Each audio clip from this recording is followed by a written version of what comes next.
Whispers can destroy empires. One single breath against a trembling ear shattered the most powerful family in 19th century London. Everyone present thought the notoriously ruthless Duke chose the pathetic overlooked spinster out of sheer pity. They were entirely wrong. It was a calculated execution, and the bloodbath had begun. London's high society in the spring of 1883 was a glittering, venomous masquerade. Beneath the veneer of crystal chandeliers, imported French champagne and orchestras playing Strauss waltzes lay a brutal battlefield where fortunes were made and destroyed through strategic marriages. In this cutthroat world, Christa Whitmore was virtually invisible. At 24, Christa was already considered an old maid, a tragic afterthought in the grand halls of Mayfair. While the other debutantes paraded in vibrant imported silks, Christa was perpetually clad in faded mauve or dull sage colours, chosen deliberately by her stepmother to ensure she faded seamlessly into the heavy velvet drapery of the ballrooms. Christa possessed a quiet, understated beauty, sharp, intelligent hazel eyes, a delicate jawline, and a mind that possessed an unnerving ability to calculate ledgers faster than any bank clerk in the city. But in a society that valued loud, radiant charm and immense dowries intellect, in a woman was considered a tragic flaw. The undisputed diamond of the Whitmore household was her younger stepsister, Beatrice. Beatrice was a terrifying vision of golden ringlets, porcelain skin, and ruthless ambition. She was the pride of their father, Lord Thomas Whitmore, a man whose gambling debts were a poorly kept secret among the elite. To save his sinking estate, Thomas had bet everything on Beatrice securing a spectacularly wealthy husband. But the cruelest twist of Christa's existence was not her familial neglect. It was Lord Alistair Covington. Alistair was a viscount with a devastatingly charming smile and the moral compass of a starving wolf. 2 years prior, he had aggressively courted Christa. Captivated by his feigned interest in her intellect, Christa had foolishly trusted him. Under the guise of securing their future, Alistair had convinced Christa to sign over the control of her deceased mother's modest trust, a legal loophole he exploited with devastating efficiency. Once the ink was dry, Alistair promptly abandoned Christa, taking her entire inheritance to aggressively expand his shipping company. Within a month, he announced his engagement to Beatrice. The betrayal had left Christa utterly destitute, trapped in a house where she was treated as an unpaid servant, entirely dependent on the very people who had orchestrated her ruin.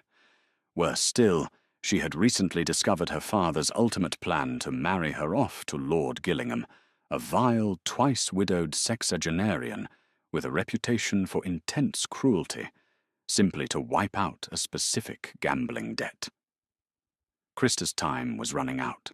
She had spent the last 8 months secretly writing desperate anonymous letters to the Board of Trade, slipping them into the post under the dead of night, detailing Alistair's fraudulent shipping manifests and her father's illegal land speculations. She had no idea if anyone was reading them.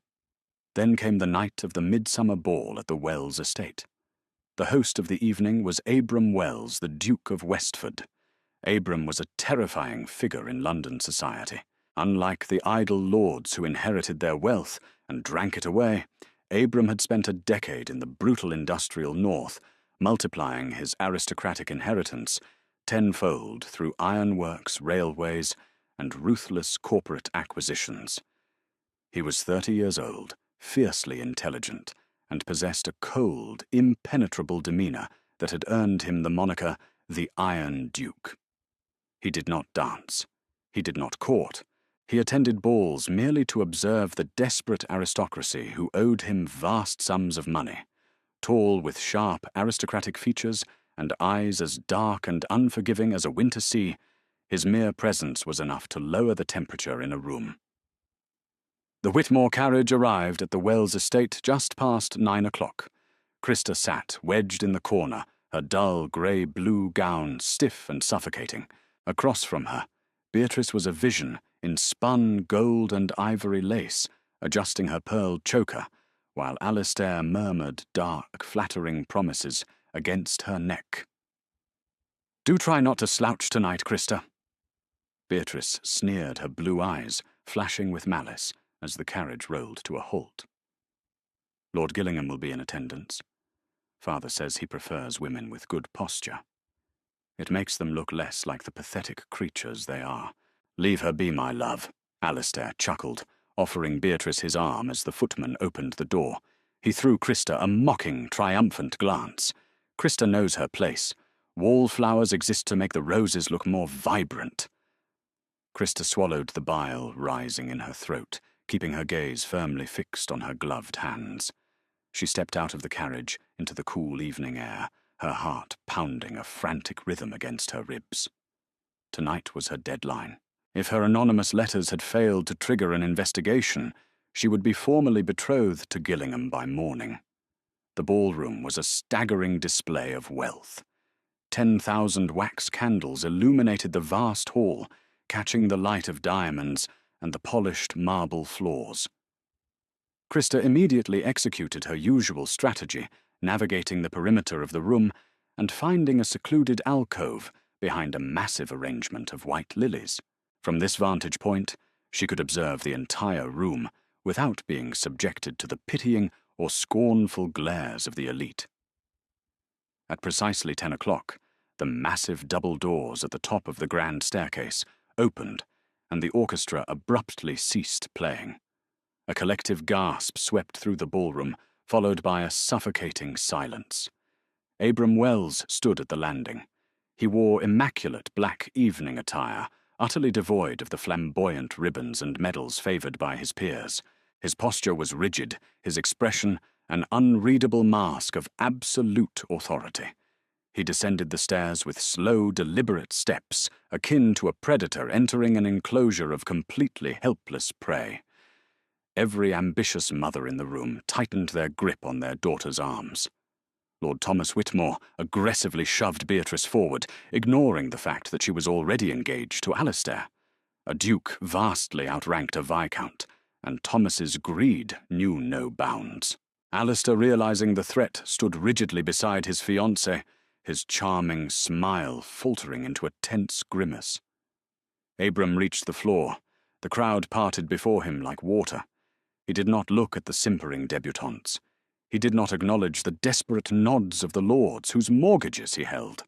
His dark eyes swept the room with clinical precision, searching for a very specific target. The silence in the ballroom stretched into an agonizing eternity, broken only by the sharp, rhythmic click of the Duke's polished boots against the marble floor. Dozens of hopeful women leaned forward as he approached the center of the room, their fans fluttering like the wings of trapped birds. Beatrice Whitmore, standing at the forefront of the crowd, arched her back and tilted her chin, pasting on her most seductive demure smile. She stepped slightly ahead of Alistair, blocking his presence entirely. As Abram's path brought him directly toward the Whitmore family, Beatrice let out a soft, rehearsed sigh, fully prepared to extend her hand. Abram did not even break his stride. He walked straight past Beatrice. He walked past a stunned Lord Thomas Whitmore. He walked past a furiously flushing Alistair Covington. The Iron Duke bypassed the entirety of London's most eligible, wealthy, and beautiful society, his gaze locked entirely on the shadowed alcove near the terrace doors. Christa pressed her back against the cold stone pillar, her breath hitching in her throat. Her mind raced. Had she been seen? Was she standing in a restricted area?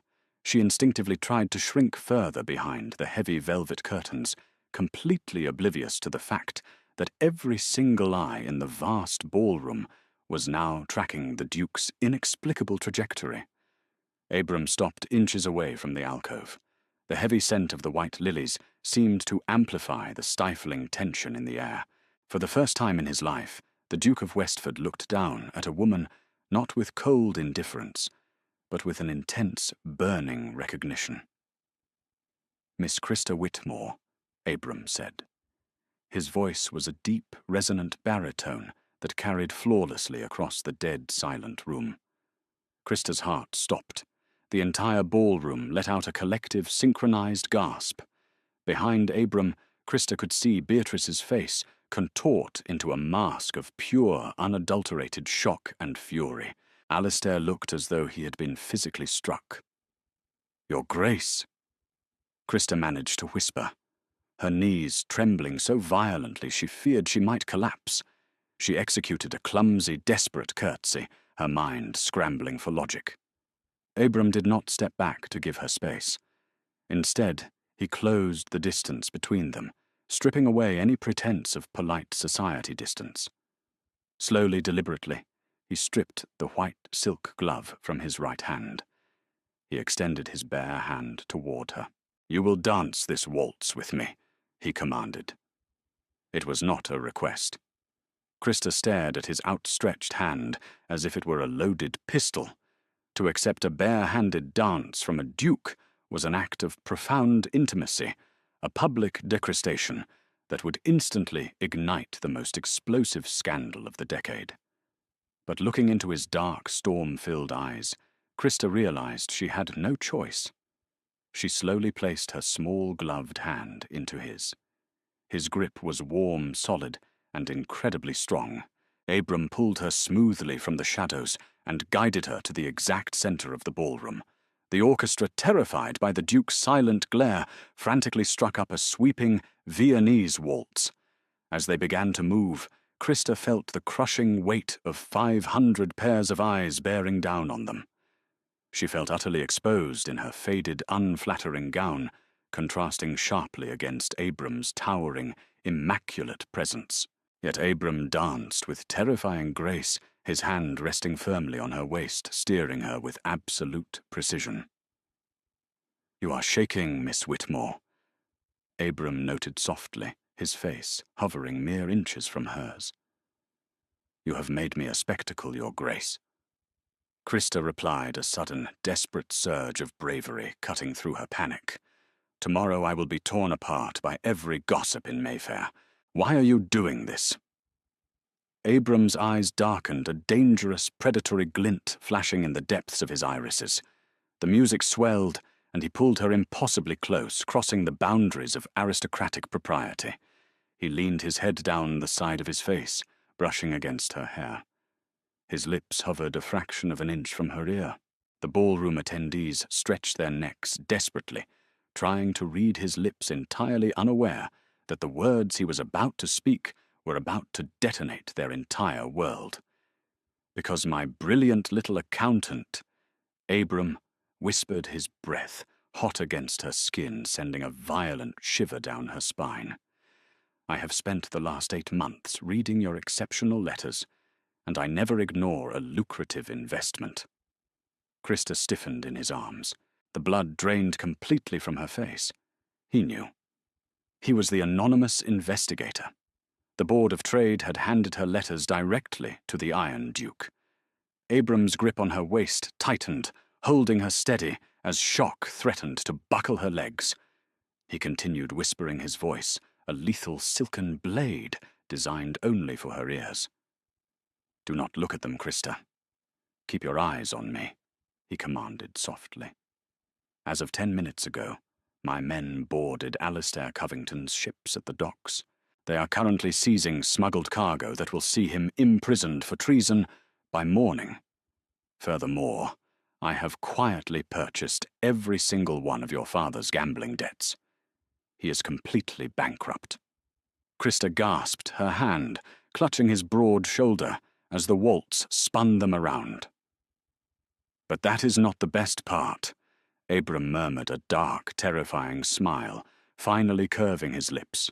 "In reviewing Alistair's legal documents, my solicitors found the flaw in his theft of your inheritance. Because he committed fraud to obtain it, the transfer is legally void. And because he subsequently leveraged your stolen trust to build his entire shipping empire." Abram pulled back just enough to look directly into Krista's wide, tear-filled hazel eyes. "You do not just own your mother's trust, Krista," he stated, his voice ringing with absolute unyielding finality. "As of midnight tonight, you legally own Alistair Covington's entire company, his estate, and every penny to his name. Your sister's ruin is absolutely guaranteed, but your empire begins right now." Krista's breath hitched in her throat, a choked sob of utter disbelief escaping her lips. The invisible battered Wallflower of Mayfair was suddenly the wealthiest independent woman in the room, and the most dangerous man in England was holding her in his arms, looking at her not with pity, but with profound, terrifying respect. The waltz ended. The music faded into a suffocating, echoing silence. Abram did not release her. He kept his hand firmly on her waist, turning them both to face the crowd. They stood staring directly at the Whitmore family. Beatrice's face was pale with jealousy and confusion. Alistair was sweating profusely, a sudden, dreadful realization creeping into his eyes as he noticed the Duke's predatory smirk. Lord Thomas looked as though he was about to suffer a medical event. The karma they had sown for years had just arrived, dressed in immaculate black evening wear, and the trap had just snapped shut. Chaos did not erupt immediately. Instead, a suffocating, icy dread settled over the Wells Estate ballroom. The attendees watched in paralyzed fascination as Alistair Covington's charming facade violently crumbled. His meticulously groomed features twisted into a furious, panicked snarl, and he stepped forward, breaking the unspoken perimeter of deference surrounding the Duke. "Your Grace." Alistair spat his voice, trembling with a mixture of rage and terror. "I demand you unhand my future sister-in-law. You are causing a scene over a deranged spinster prone to hysteria." Abram did not flinch. He merely tilted his head, his dark eyes observing Alistair with the clinical detachment of a scientist examining a dying insect. Krista stood perfectly still at Abram's side, the trembling in her limbs entirely replaced by an icy, absolute clarity. For the first time in her life, she did not lower her gaze. She stared directly at the man who had stolen her future. "I am afraid, Viscount Covington," Abram replied, his baritone voice echoing off the marble pillars, "that you are in no position to demand anything from anyone ever again." As if summoned by the Duke's decree, the heavy oak double doors of the ballroom burst open. The music, which had been attempting a timid restart, died instantly. 4 officers of the Metropolitan Police, flanked by 2 severe-looking men, wearing the uniforms of Her Majesty's Customs and Excise, marched into the glittering room. Leading them was Chief Inspector Thomas Arnold, a man renowned for his absolute incorruptibility. The crowd scrambled violently out of the way, aristocratic dignity abandoned in the desperate scramble to avoid association with the law. Beatrice Whitmore let out a piercing, unladylike shriek as the officers marched directly toward her fiancé. "Lord Alistair Covington," Inspector Arnold announced, his voice devoid of any inflection, "you are under arrest for grand larceny, fraudulent manipulation of maritime manifests, and the smuggling of untaxed foreign textiles. Your ships, the Providence and the Star of the East, have been seized at the London docks by order of the Crown." "This is absurd." Alistair roared violently, shoving a debutante out of his way as he tried to backpedal toward the terrace doors. "I am a peer of the realm. You cannot simply march in here on the word of a jealous little rodent." He pointed a shaking accusatory finger directly at Krista. The intelligence did not come from Miss Whitmore. Abram intervened smoothly, stepping slightly in front of Krista. "It came directly from the Board of Trade. I merely expedited the verification of their findings. Handcuff him, Inspector. The stench of his desperation is ruining the floral arrangements." 2 burly officers seized Alistair by the arms. He fought like a wild animal, kicking and screaming obscenities that made the dowagers in the room swoon in horror. As he was brutally dragged across the marble floor, his polished boots scraping loudly against the stone, Beatrice threw herself forward. "Alistair, do something!" Beatrice shrieked, grabbing at his velvet coat. "You promised me a townhouse in Mayfair. You promised me a carriage." Alistair looked at her with wild, bloodshot eyes, sneering viciously. You stupid, vain creature, there is no money. There never was any money. With a brutal yank, the officers pulled him through the double doors, the heavy oak slamming, shut behind them and sealing his fate. Beatrice collapsed onto the floor in a heap of tangled ivory lace and spun gold, sobbing hysterically. Not a single person stepped forward to help her. Society was a pack of wolves, and the Whitmores had just been identified as the weakest prey. Lord Thomas Whitmore, pale and sweating profusely, stumbled forward. He looked frantically between his wailing golden child and the invisible spinster who was now standing shoulder to shoulder with the most powerful man in England. "Your Grace." Thomas stammered, his hands shaking so violently he had to clasp them together. "There must be some misunderstanding. Christa is my daughter. I am legally responsible for her. Whatever assets Covington forfeits must surely return to the Whitmore estate to settle our outstanding obligations." Abram reached into the inner breast pocket of his immaculate black jacket. He withdrew a thick, folded sheaf of legal documents, bound in red ribbon. He tossed them casually onto the floor at Thomas's feet. They hit the marble with a heavy, definitive thud. "Those are your outstanding obligations, Lord Whitmore," Abram stated, his voice dropping to a terrifyingly quiet register. "Every gambling marker, every defaulted mortgage, every secret loan you took from the sordid moneylenders in Cheapside. I bought them all yesterday afternoon. The Whitmore estate does not belong to you anymore. It belongs to me. And tomorrow morning I am transferring the deed directly into Christa's name." Thomas gasped, clutching his chest as if he had been shot. "You cannot do this. She is a woman. She cannot manage an estate. I am her father. You ceased being her father the day you decided to sell her to Lord Gillingham to pay for your card games." Christa spoke up. Her voice was quiet, but it carried a deadly, steel-edged authority that nobody in the room had ever heard before. She stepped out from behind Abram, standing tall in her faded grey-blue gown. "You will pack your belongings tonight, Father. You and Beatrice will vacate the premises by dawn. I will allow you a small stipend to live in a modest cottage in the countryside. But if you ever attempt to contact me, or if Beatrice ever sets foot in London again, I will cut the allowance entirely." Lord Gillingham, the cruel sexagenarian who had been ogling Christa earlier in the evening, suddenly found the intricate patterns on the ceiling incredibly fascinating, desperately trying to melt into the background to avoid the Duke's wrath. Abram offered Christa his arm. She took it, her posture immaculate, her hazel eyes blazing with newly forged iron. Together they walked through the parted sea of London's elite. Nobody spoke. Nobody dared breathe. The invisible wallflower had not just blossomed. She had grown thorns capable of tearing down dynasties. The swift and absolute destruction of Alistair Covington became the most ferocious scandal of the Victorian era. Within a week, Covington was sentenced to 15 years of hard labour in a brutal penal colony. The shock of the sentence, combined with the loss of his immense stolen fortune, aged him 2 decades overnight. He spent his days breaking rocks, a far cry from the imported champagne and velvet lounges of Mayfair. Beatrice and Thomas Whitmore were banished to a damp, draughty cottage in the unforgiving, rain-swept hills of Yorkshire. Stripped of her gowns, her maids, and her social standing, Beatrice's golden beauty quickly withered into bitter, premature aging.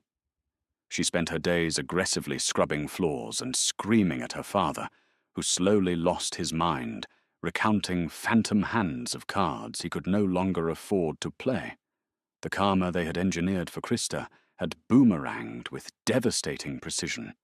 Christa, however, did not simply rest on the laurels of her newfound wealth. With Abram's formidable backing, she legally absorbed Covington's entire shipping fleet. She did not sell it. She took command. 6 months after the midsummer ball, Christa sat behind a massive mahogany desk in a luxurious office overlooking the River Thames.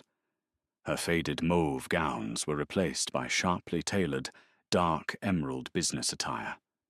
Spread across her desk were the newly audited ledgers of the newly minted Whitmore Westford Maritime Company. The door to her office opened, and Abram strode in. He locked the door behind him, shedding his imposing public persona the moment he was alone with her. He walked around the desk, leaning down to press a soft, lingering kiss against the side of her neck. "The board members are terrified of you," Abram murmured, an unmistakable note of deep pride in his voice. "Lord Wells was shaking when you corrected his profit margins on the Indian spice imports." "He was off by 3%, Abram," Krista replied, turning in her chair to face him, a genuine smile illuminating her sharp features. 3% on a shipment that large is practically an invitation for embezzlement. I will not tolerate incompetence." Abram chuckled a deep, rich sound that was reserved exclusively for her. He knelt beside her chair, taking her hands in his. The cold, impenetrable Iron Duke looked at the former Wallflower with a level of raw, consuming devotion that would have shocked London society to its core. "I came to ask you a question, Krista," Abram said quietly, his dark eyes locking onto hers. "Not as a duke, and certainly not as an investor, but as a man who has found the only mind in England that matches his own." He reached into his pocket and produced a simple, flawless, square-cut diamond ring. "Marry me, not for society, not for power, but because I cannot imagine building this empire with anyone else." Krista looked at the man who had seen her when the entire world had deliberately looked away. She didn't hesitate. "Only if I retain 50% voting rights on the Maritime Board." Abram threw his head back and laughed. I would expect nothing less, my brilliant accountant.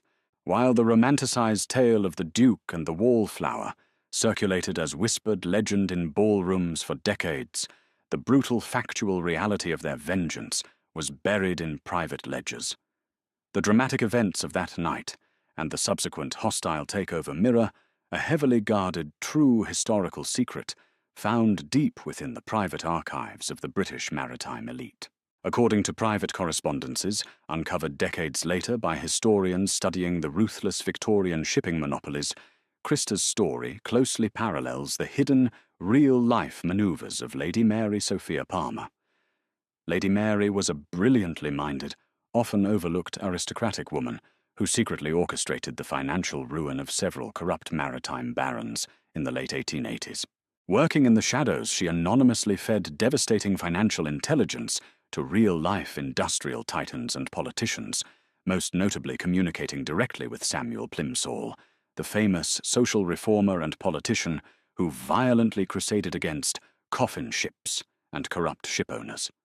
Just like Krista, Lady Mary utilized her invisible status in high society to observe, calculate, and ultimately destroy the men who believed women were incapable of understanding ledgers.